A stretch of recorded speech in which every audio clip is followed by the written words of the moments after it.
This is the United States Energy Association Power Sector Podcast. I'm Herman K. Trabish. I've covered the power sector since 2006, and I currently report for Utility Dive. In this episode of the podcast series on groups leading the emergence of a 21st century energy mix, we're going to talk with American Clean Power Association CEO Jason Grumet. He's going to describe ACP's history, membership, and mission, some of its past accomplishments, and some of its many ongoing initiatives to enhance delivery of all of the above affordable, reliable, clean electricity. Jason's headed ACP since January 2023. Before that, Jason co-founded the Bipartisan Policy Center, the legendary former U.S. Senate Majority Leaders Howard Baker, Tom Daschle, Bob Dole, and George Mitchell. And he led the Bipartisan Policy Center's across the aisle policy work for almost 16 years. Jason's now almost quarter century public service career also included 6 years as executive director of the National Commission on Energy Policy, where he helped develop strategies that led to the landmark Energy Policy Act of 2005. Jason, what is the American Clean Power Association, or ACP? Who are its members? What's its history? And most importantly, what's its mission?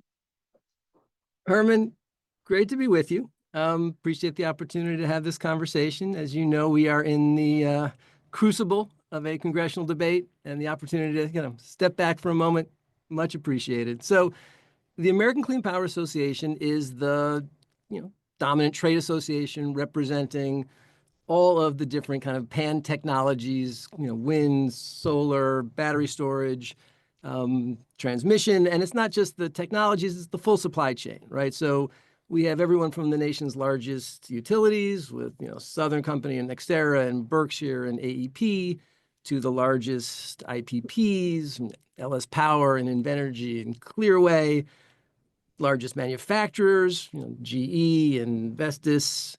We also represent, many of the companies that have significant kind of, investment history like HASI, and then all the way down the supply chain, right, to the folks making the safety harnesses and the lube oils. And so, we have 700 or 800 members.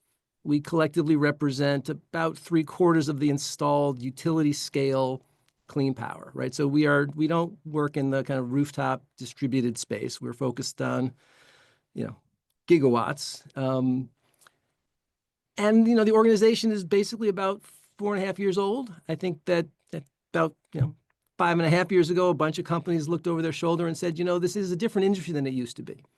In the kind of early days, you had solar companies and wind companies and battery companies.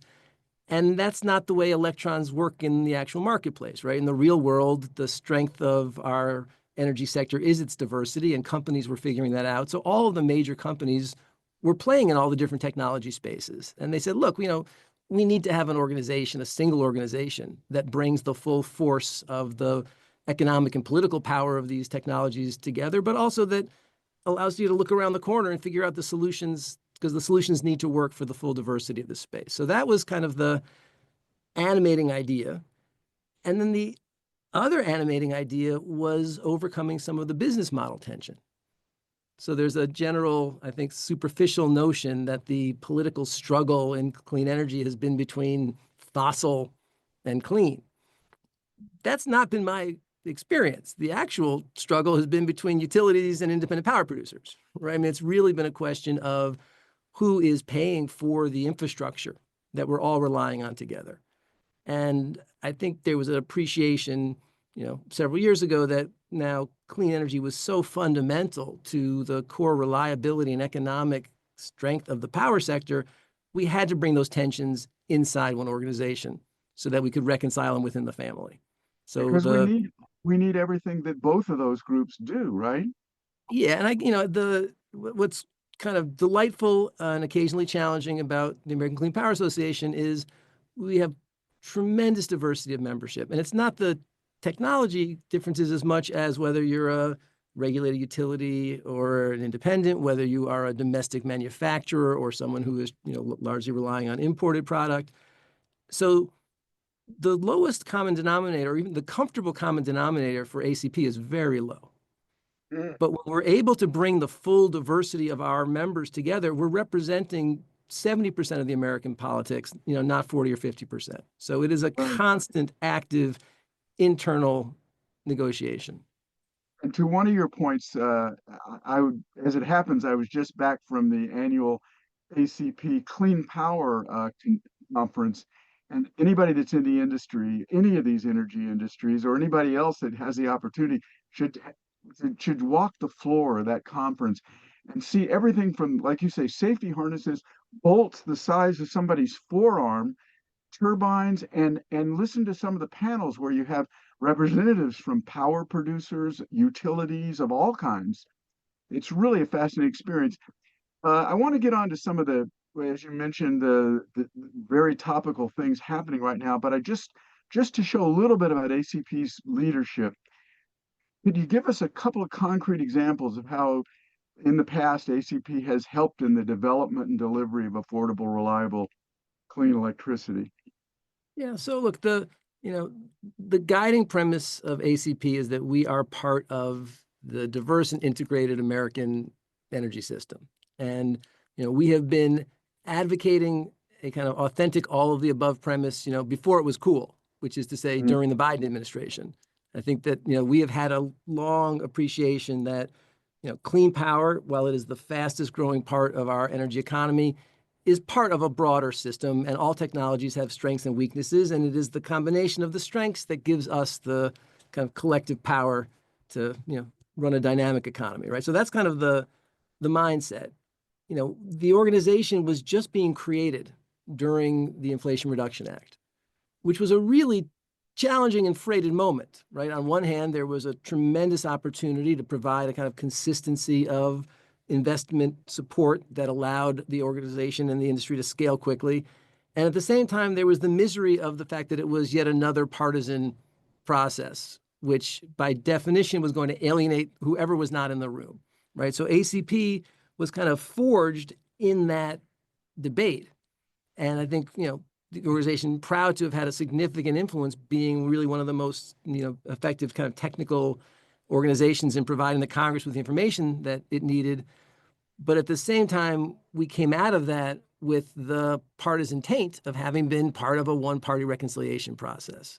And so since then, we've really been working to just broaden the fact that this is a major manufacturing trade association. So we worked, very aggressively to organize the coalition around permitting reform, and continue to think that that is the most important legislative conversation we have to have, right? The idea that we are building things in theory is not actually solving for our energy challenge. I'm sure we'll talk about growing demand.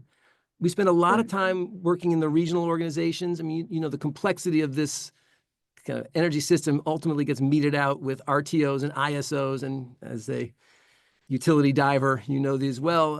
So we have a broad staff. I mean, people also should appreciate, we have about 150 staff. So we have a pretty significant organization, and we are engaged, at the federal level, but all across the country in the major decision-making bodies. Wow. But before we go, I want to talk about the market and the activity in the market right now with clean power, various kinds of clean power. But you mentioned the permitting legislation. Last year we had the Manchin-Barrasso bill. It's still in the Senate. It's now called the Energy Permitting Reform Act, I think. Where is ACP on that? Is this the specific bill that you guys are now supporting? Are there things you would like to see changed about it, or Yeah. and So what do you think what do you think its prospects are after, of course, after if we reconciliation. ever get done dealing with the big beautiful bill? Yeah. So we strongly supported and support EPRA framework. No massive piece of legislation is perfect, but we believe it was a very, very strong and significant contribution that would have dramatically improved the efficiency and the speed with which we are scaling all power. So it was very disappointing to see it come so close but come short. What was important about it, though, and animating about the premise, was it really brought the entire energy industry together, right? We finally had come up with a pipes and wires recognition that we as an organization and an industry that is facing the same scaling challenges as INGA and API really needed to join together. Mhm. That is the only way we're going to pass permitting legislation. The prospects right now are diminished because of the repolarization of this debate and what is Mm. happening now with the big beautiful bill and the extent to which now people who don't really believe it are being forced to be there's like good electrons and bad electrons. We're feeling much more kind of divisiveness being forced into the debate. The fact that the administration is actually, while trying to make the entire permitting system more effective, not trying to do that for all technologies, but seems to be trying to make it more efficient for technologies it likes and actually making the system in some ways less efficient for other technologies. Like, that's not going to be a foundation upon which you can build a bipartisan narrative. So the only way we have a chance of this success, which is the only way the country will succeed, is if we get through the reconciliation process in a way that does not have such bitterness in the energy sector. And the administration needs to actually then embrace and all of the above. Like, I mean, if the administration really focuses on energy dominance, we're good. We are happy to compete in an all of the above multi-technology conversation. As soon as we get back to that idea, we will then be having a serious permit reform debate. But until we do, it's not going to happen. Okay, we're going to talk about the big beautiful bill in a few minutes, but first I want to just talk about that kind of energy system that you were just describing, all of the above. You just released your Clean Power Quarterly Market Report. It indicated that 7.4 gigawatts of utility scale solar, wind, and storage were deployed in the first quarter of this year. You noted that it was a $10 billion market-driven domestic investment. So before we get to the big beautiful bill, what is ACP and its members, what are they doing? What are you guys working on all over the country right Yeah. now, despite what happens and what goes on in Washington, to keep the clean power market alive? That includes solar, wind, storage, and other clean energies. Yep.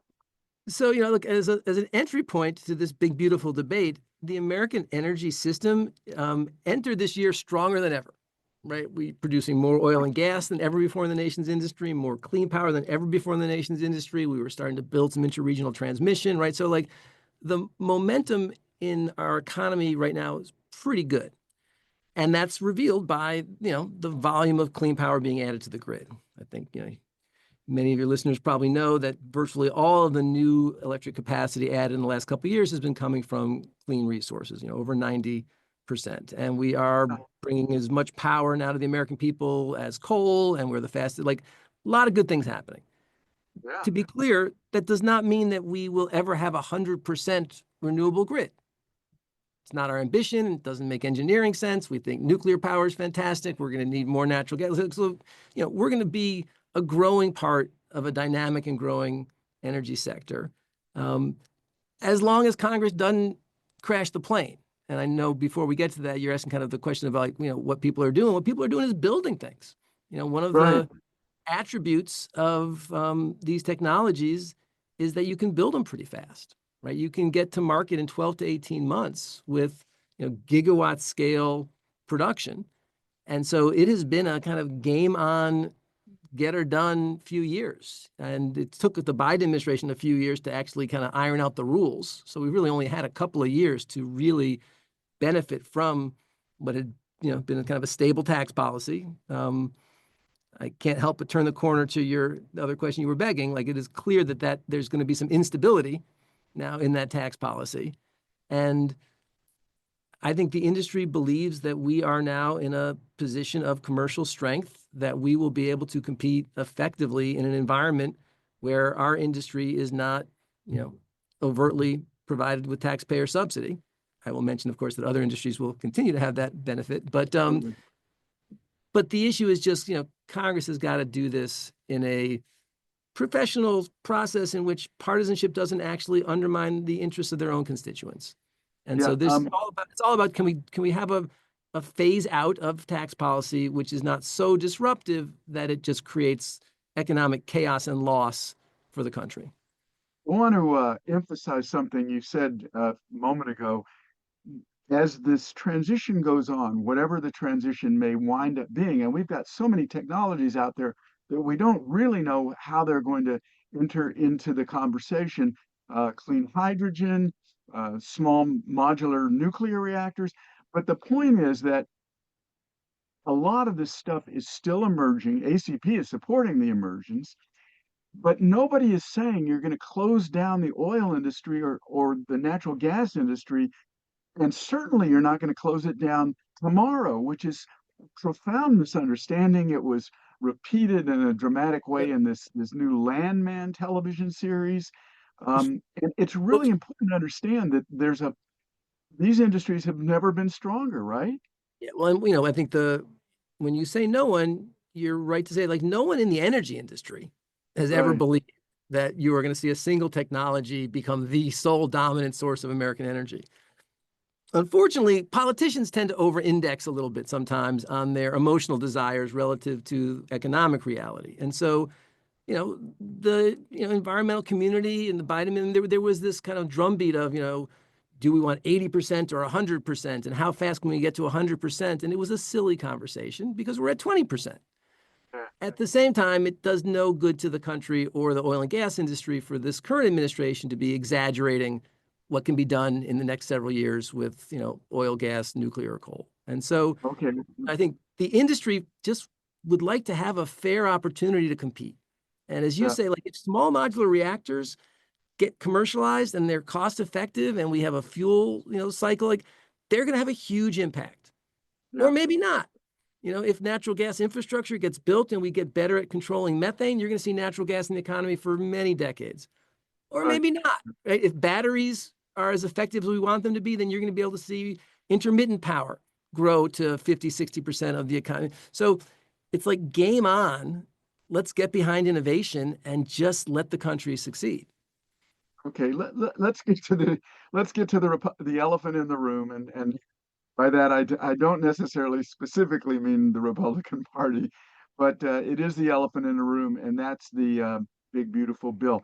The Q1 market report that you guys just released pointed out that Republican-leaning states have had a clean energy growth produce 650,000 jobs and a $3.4 million amount in revenues for rural communities and landowners.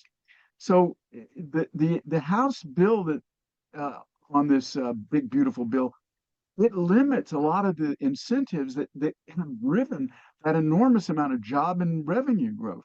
Your press release quoted you as saying that the House bill cannot stand, which is a classic American position. What changes would ACP like from the Senate as it tries to look for a way to support an all of the above energy policy that can meet the real energy demand that we're seeing happen right now?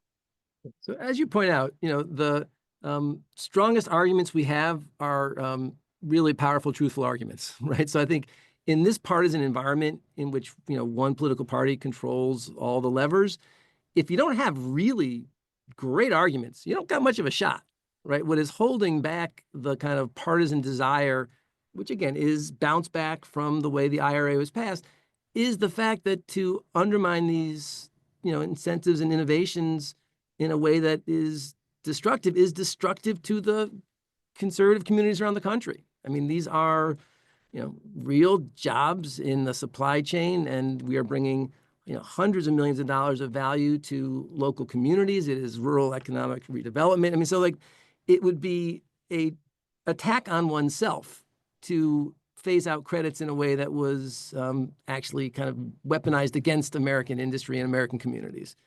That said, the partisan fever is pretty strong. And so, being, correct and having arguments that would align in a neutral environment does not mean that those arguments are going to succeed in this environment. So we're fighting very hard to make sure that people appreciate that, you know, partisan legislation giveth and taketh away, right? Like, everyone understood that when Congress flipped, the partisan IRA was going to be changed. And so, our industry is not for a moment arguing, hey, leave it alone. We get it. The question is whether the credits are phased out in a way that is consistent with existing commercial commitments, or whether we're basically throwing chaos into a system that makes it hard to have confidence investing in America. And so what we're looking for is a phase out that honors existing commercial commitments, right? The purpose of tax policy is to give an investment community the confidence to make multi-billion-dollar commitments. It is a 4 to 5 year process of developing these projects. And so I think at minimum, we're arguing that the phase out of the credits should make sure that any project that is actually under construction by 2028 has access to those credits. And as a result, there would be no access to clean energy incentives at the end of the Trump administration, right? So this program would officially kind of end with the end of this administration, which is something I think the administration has indicated that strongly is in its political desire. And then once we decide that there's going to be a phase out of the credits that gives the industry, 4 or 5 years to accommodate that transition, we then can't load it up with poison pills that make the kind of a head fake transition, which is what the House did, right? The House asserted that there was going to be a phase out, but then they, basically made it impossible to actually access the credits with restrictions on imported goods that were impossible to deal with. They tried to change the way you could use the tax code to make credits transferable. So we just need the Senate to kind of put a law together that achieves what it says it wants to do, which is to phase out these credits, but do it in a way that actually is designed to minimize harm to the American economy, American workers, American businesses. It's not a particularly aggressive ask for a trade association to say, hey, take all our stuff away, just do it thoughtfully. But that's what we're asking for. Just a spotlight on one aspect that has gotten some attention, but maybe not as well known as it should be, is this foreign entity of concern provision that the House put in. You were alluding to it, I think, in some of the things you just said. That FEOC is the acronym. What it means is that there was a concern, I think, with having other nations, perhaps not even nations friendly to the United States, benefit from some of the taxpayer funds that are used for energy by all energies, oil and gas and coal and everything. What do you think about what can be done about this FEOC? Yep. So, to be clear, the American Clean Power Association does not believe that any U.S. taxpayer dollars should go to any country, or companies controlled by any country that has interests hostile to the U.S., right? So, foreign entities of concern is a pretty rogues list, right? It's, Iran, North Korea, China, but this is about China. And the question is, how do we kind of take the supply chain that we gave away for 20 years? How do we bring it back to the U.S.? One of the strongest accomplishments over the last few years has not just been in the deployment of power, but we've stood up 200 manufacturing facilities with, an average job at $118,000 a year, right? We're actually finally fighting back and bringing the supply chain back from China. The issue is you've got to do it in pieces. And so, what we've done successfully in the last few years is bring back the main kind of finished product manufacturing, the solar panels, the turbines, the batteries. The question is, how do you make sure that you're not bringing over components to make those finished products that are coming from a company that is controlled by China? And so we have a proposal which has been endorsed by, a large number of other trade associations, including our partners at the Edison Electric Institute, which basically says, look, there's a workable way to do this.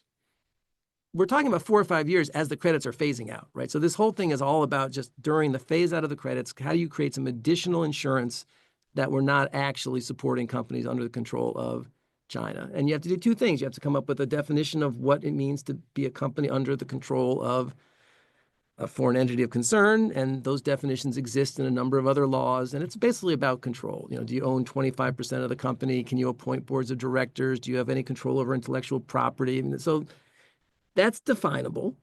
The House defined it in a way that was anyone who had a material relationship to China, so basically undefinable, almost by design.